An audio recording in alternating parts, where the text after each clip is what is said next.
기도의 삶 제4과 중보자 예수님. 유대교에서 대제사장은 다른 제사장들이 할 수 없는 의무가 있었습니다. 오직 대제사장에게만 지성소에 들어가는 것이 허락되었고, 제사장직은 구약 시대 유대인들에게 특별한 가치를 지녔습니다. 신약에서는 예수님이 대제사장이시며 그 이름에 의지하여 하나님 앞에 나아갈 수 있고 구할 수가 있습니다. 문제 1번. 우리의 대제사장은 누구시며 어디에 있습니까? 히브리서 4장 14절에 보면 우리의 대제사장은 예수님이시며, 로마서 8장 34절에 보면 하나님 우편에 계신다라고 말씀하고 있습니다. 히브리서 4장 14절로 16절에 보면 그러므로 우리에게 큰 대제사장이 계시니 승천하신 이 곧 하나님의 아들 예수시라.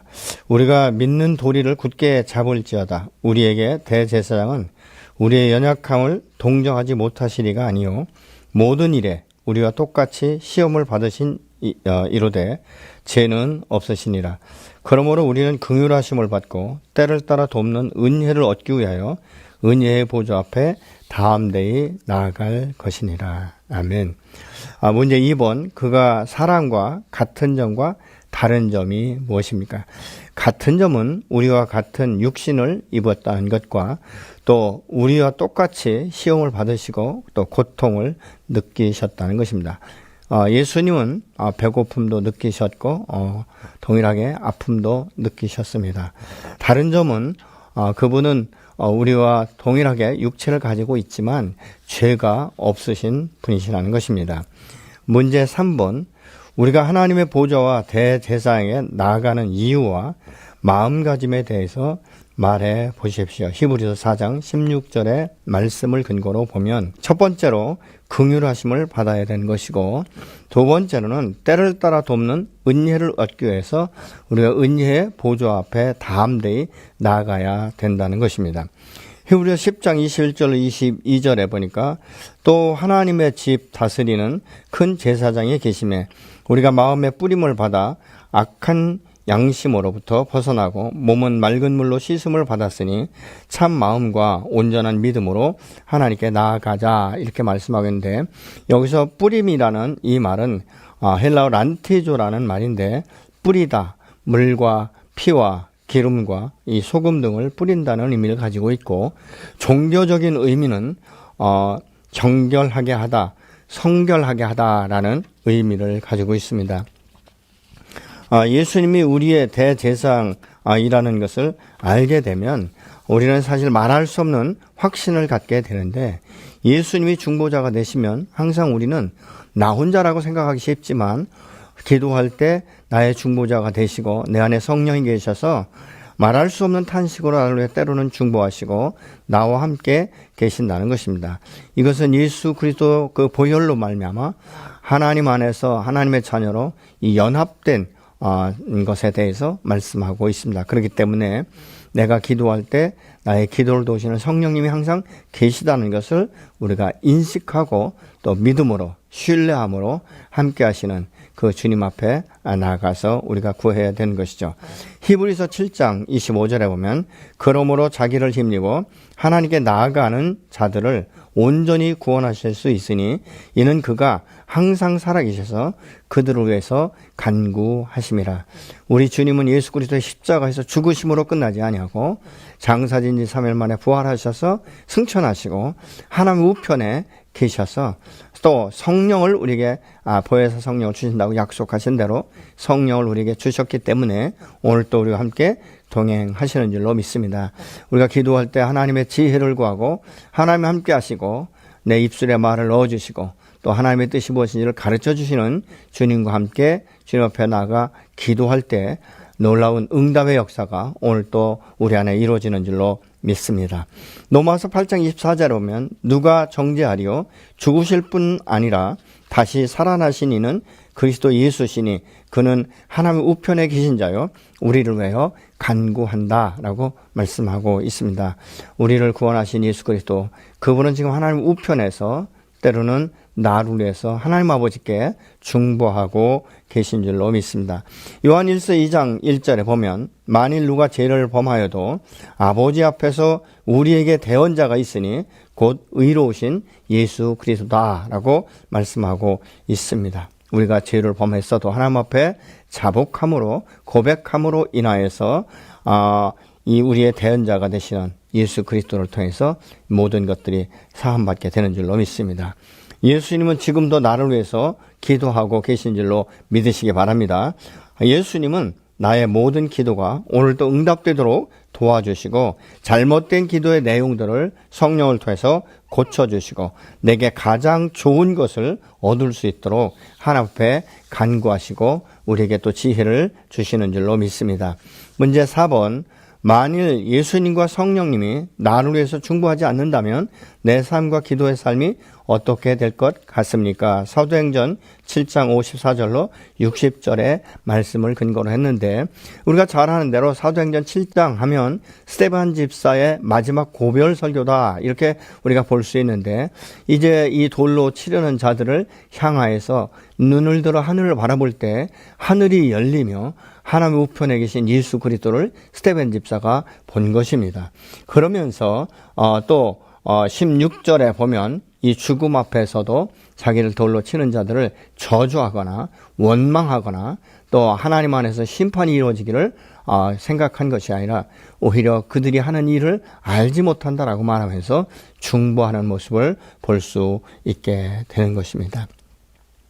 성령의 중보 없이는 기도는 나약하고 무지할 수밖에 없게 되는 것이죠. 왜냐하면 인간의 욕심과 이 탐욕, 탐심, 이 정욕, 그래서 어떻게 보면 육신의 그 안일함과 이생의 자랑을 위해서 기도하는 것들이 많기 때문에 그렇습니다.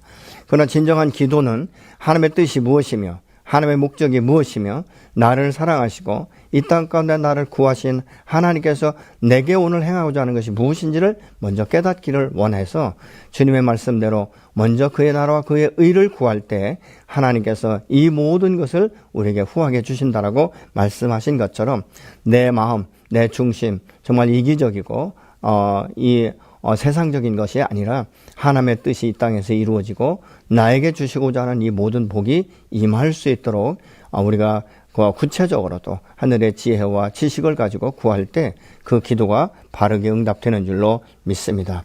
로마서 8장 26절 27절에 보면 이와 같이 성령도 우리의 연약함을 도우시나니 우리는 마땅히 기도할 바를 알지 못하나 오직 성령이 말할 수 없는 탄식으로 우리를 위해 친히 간구하시느니라. 마음을 살피시는 이가 성령의 생각을 아시나니 이는 성령이 하나님의 뜻대로 성도를 위해서 간구하십니다 라고 말하고 있죠. 우리가 너무 답답하고 우겨싸움을 당하고 정말 우리의 육체가 피곤하고 영적으로도 건핍할 때 우리가 도저히 하나님 앞에 나가 기도할 힘조차 없을 때 내 안에서 역사하시는 성령이 말할 수 없는 탄식으로 우리를 위해서 중보해 주신다라고 말씀하고 있지 않습니까? 성령은 하나님의 뜻을 알도록 도와주시고 하나님의 뜻을 가르쳐 주시기도 하는 것이죠.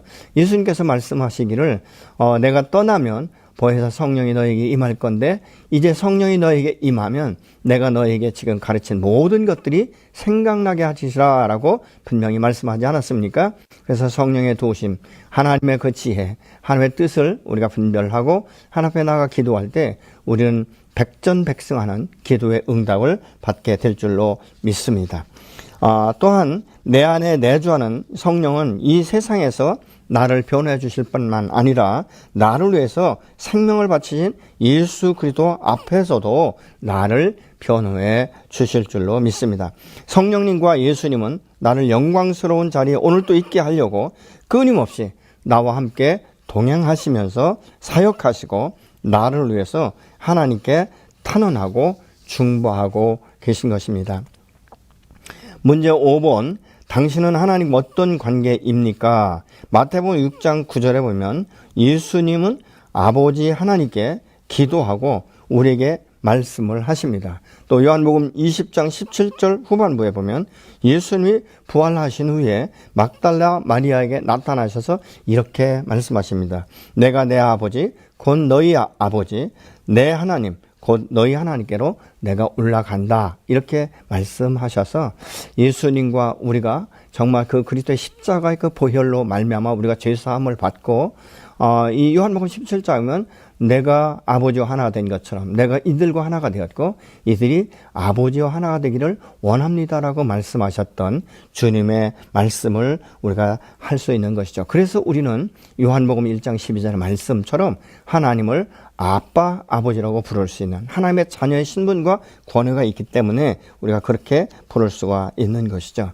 그래서 이 첫 번째로 보면 하나님 우리가 당신의 자녀라는 생각으로 응답해 주시기 때문에 두 번째로 우리가 하나님의 자녀라고 생각한다면 우리가 기도하는 방식이 달라져야 되고 이것에 영향력이 있게 될 것입니다. 그래서 우리가 기도할 때 무슨 누구한테 얻어먹는 식으로 그렇게 기도하는 것이 아니라 자녀로서 그 신분과 권위를 가지고 담대하게 우리가 하나님 앞에 요구할 수 있는 것입니다.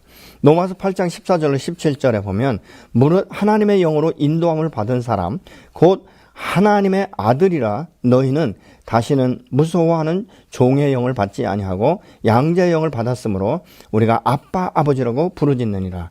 성령이 친히 우리 영과 더불어 우리가 하나님의 자녀인 것을 증언하시나니 자녀이면 또한 상속자 곧 하나님의 상속자요 그리스도와 함께한 상속자니 우리가 그와 함께 영광을 받기 위하여 고난도 함께 받아야 될 것이다. 그래서 우리가 예수 그리스도 안에 산다는 것은 날마다 영광만 받는 것이 아니고 영육이 강건하고 날마다 부유하고 평탄하고 창대케 되는 것만이 아니라 우리가 믿음을 지키기 위해서는 때로는 고난도 받는다는 것입니다.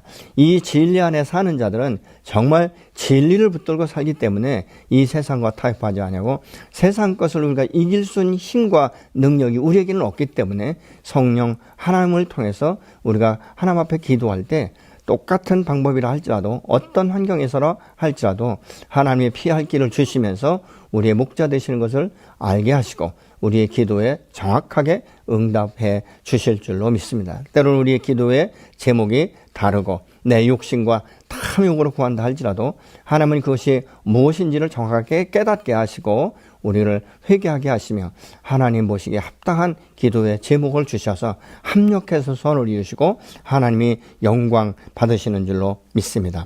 하나님의 영은 하나님과의 새로운 관계로 우리를 인도하시기 때문에 그 관계는 다른 것이 아니라 로마서의 말씀처럼 아버지와 자녀의 관계이면서 이 관계는 신뢰의 관계가 돼야 되는 것이고 내적 일치가 돼야 되는 것이고 그러면서 자유로운 책임성을 가지고 우리에게 맡기신 사명 또 책임을 또 다해야 될 때 정말 우리는 하나님께 아버지를 기쁘게 해드리는 하나님의 자녀일 뿐만 아니라 사역 측면에 있어서는 충성스러운 종으로 하나님께서 칭하시게 되는 것이죠. 누가복음 11장 2절로 13절에 보면 누가복음 11장은 주기도문으로 시작을 하게 되는데 자녀의 요구에서 항상 더 좋은 것을 주지 않겠느냐 이렇게 말씀하는 것이죠. 예를 들어서 너의 자녀가 생선을 달라 하면 뱀을 주고 또 알을 달라 하면 전갈을 줄 부모가 어디 있겠느냐.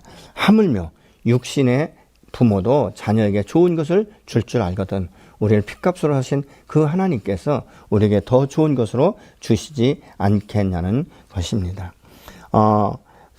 이 자녀라는 것은 사실 아버지를 신뢰할 때 우리가 더 친밀한 관계를 갖게 됩니다. 아버지를 무서운 하나님으로만 알거나 아니면 어떤 조건적인 사랑의 하나님으로 우리가 안다면 하나님에 대한 오해인 것입니다.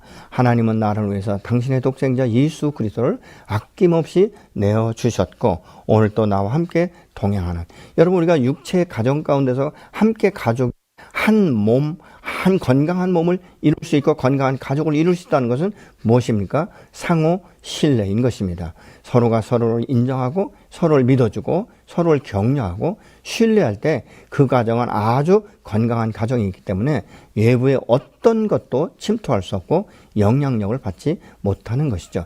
우리가 믿음의 반석 위에 굳게 서는 것은 내 아버지, 나를 살리신 하나님, 나를 사랑하시는 하나님, 독생자까지 주시는 그 하나님의 사랑 안에서 온전한 신뢰가 이루어질 때 우리는 주님 앞에 더욱더 담대하게 나가고 담대하게 나갈 수 있는 것, 하나님과 아주 친밀한 관계를 가질 수 있는 조건이 있다면 그것은 우리 안의 죄악들을 날마다 그 주님 앞에 내려놓음으로 인하여서 성령이 충만할 때 더 우리가 강하고 담대하게 나가게 되는 것이죠. 성경적으로도 기도를 위한 근거가 무엇인가? 그것은 역대상 5장 20절에 보면 도심을 입었으므로 하갈 사람과 그들과 함께 있는 자들이 다 그들의 손에 패하였으니 이는 그들의 싸울 때 하나님을 의뢰하고 부르짖음으로 하나님이 그들에게 응답하셨다라고 말씀하고 있지 않습니까? 여호수아가 이제 여호수아에게 나타났던 하늘의 군대 장관을 우리가 보면 나는 너를 도우러 왔다 이렇게 말씀하고 있지 않습니까? 사실 이 세상, 험악한 세상, 죄악에 관영한 세상, 정말 이 강자만이 살아남을 수 있는 그 양육강식이라고 말할 수 있는 이 세상 가운데 우리가 든든하게 버티면서 승리의 계가를 올릴 수 있는 것은 내 하나님, 나의 사랑하는 그 하나님께서 성령을 통해서 나와 함께 동행하시기 때문에 우리가 정말로 정결하게 거룩한 영으로 충만해질 때 하나님과의 깊은 관계 가운데 다음대의 믿음으로 선포하는 것마다 이루어지는 것들을 우리가 세상 가운데 이루게 될 줄로 믿습니다. 바로 하나님은 오늘 저와 여러분에게 이런 은혜와 능력을 주신 줄로 믿습니다. 주인과 종의 관계인데 하나님의 이 종으로 기도할 수도 있다는 것이죠. 갈멜산에서 이제 왕비 이세벨의 아주 막강한 지지를 받는 바알 선지자 450명과 엘리야가 정말 누가 믿는 신이 참된 신인가 이것에 대해서 대결하는 모습을 우리가 볼 수 있게 되는 것입니다. 그때 이 바알 선지자들이 아침부터 얼마나 열정적으로 심지어는 응답이 되지 않으니까 자기들의 몸을 이 가해하면서까지 기도했지만 되지 않지 않습니까? 그때 엘리야가 뭐라고 말합니까? 너희 하나님은 주무시는가 보다. 너희 하나님은 주무는가 보다.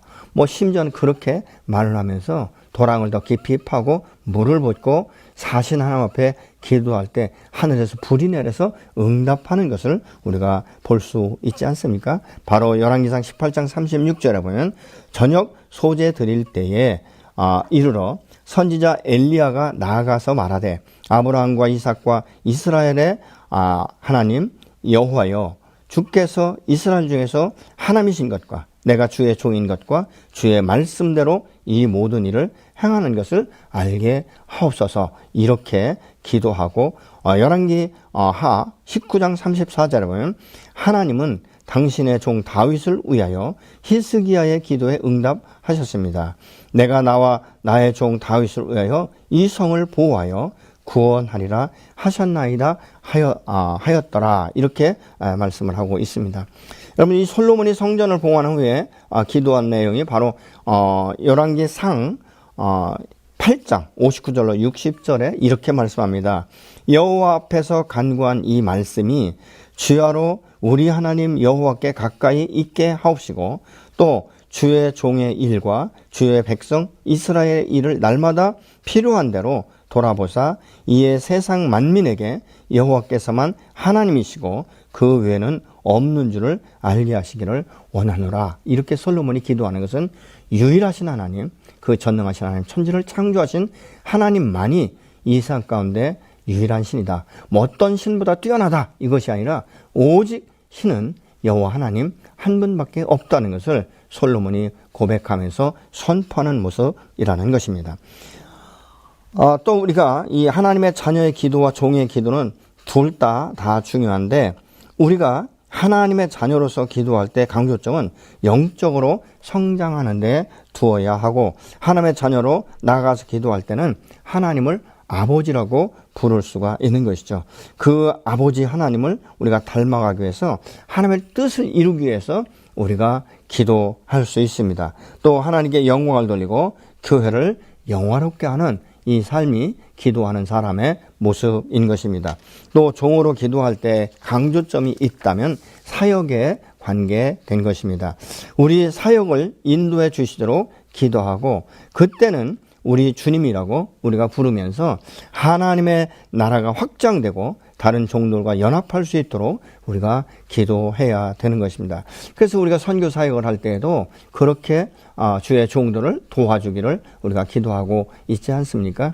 여러분 그렇기 때문에 우리가 어느 곳에 있든지 하나님의 자녀이지만 하나님께서 우리에게 주신 이 사명, 이 사역을 감당할 때는 주의 종으로서의 자세를 가지고 아버지 앞에 나아가서 기도하는 것이죠. 그래서 이 선교라든가 이 모든 하나님 나라의 확장을 위해서는 주의 종들이 서로 연합하고 하나가 되고 한 몸을 이루고, 그래서 이 교회 공동체가 하나가 된다는 것은 얼마나 귀한 일인지 모릅니다. 이 하나가 될 수 있는 것은 기도를 통해서 내 자신을 십자가에 못 박고 오직 성령 하나님에 의해서 하나님의 뜻이 무엇인지를 우리가 구하면서 나아갈 때 서로가 서로를 격려하고 서로가 서로를 손을 잡아주고 서로가 일으켜주고 서로를 위해서 중보할 때 하늘의 큰 영광이 나타나게 될 줄로 믿습니다. 오늘 또 이번에도 우리가 전도 집회할 때도 그래서 중보 기도팀이 필요한 것이고, 우리 교회가 계속적으로 선포하는 것은 300명의 중보의 기도의 용사들이 이제 하나가 되어 24시간 올 체인으로 기도하는, 이것이 우리의 사명이고 소원 아니겠습니까? 그렇듯이 중보는 내가 어느 곳에 있든지 그 성령 하나님과 함께 동행하고 그 중보자로서는 예수 그리스도 안에서 우리가 이루어가는 것을 경험하게 되는 것이죠. 하나님의 모든 일이 내 방식이 아니라 하나님의 방식대로 바르게 이루어질 수 있도록 오늘도 저와 여러분이 함께 기도해야 될 줄로 믿습니다.